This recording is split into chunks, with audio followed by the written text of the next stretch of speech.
ఎంతో బ్రహ్మాండంగా చదువుకునే క్రమశిక్షణ లేకపోతే జీరో. కాబట్టి ఇక్కడ క్రమశిక్షణతో పాటు విద్య కూడా ఉంటూ ఆ విద్యలో కూడా పుస్తకాల్లో ఉన్నదే చదవాలని కాకుండా చదివి తెలుసుకుని మనం ఇంకా ఎంత గొప్పవాడు కావచ్చు అనే దానికి మా వైస్ ఛాన్సలర్ దగ్గర నుంచి తోటమాలి వరకు ప్రతి ఒక్కరూ సహాయ సహకారాలు బ్లెస్సింగ్స్ ఉండబట్టి ఇంత గొప్ప విజయాన్ని సాధించాం.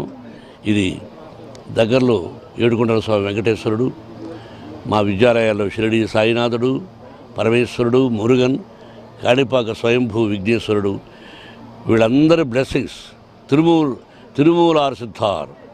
తిరుమూలార్ సిద్ధార్ ఆయన ఆశీస్సులు ఇవన్నీ ఉండబట్టి ముందుకెడుతున్నాం. సార్, ప్రయోగం విజయవంతమైనప్పుడు ఇస్రో శాస్త్రవేత్తలు చెప్పారు ఇస్రో స్థాయికి మీ యూనివర్సిటీ విద్యార్థులు వెళ్ళాలని. అంటే మీరు ఆకాంక్షిస్తున్నారా? ఆ దిశగా విద్యార్థులు తీసుకెళ్లే ప్రయత్నం చేస్తున్నారా? మొదటి ప్రయోగమే పూర్తి స్థాయిలో సక్సెస్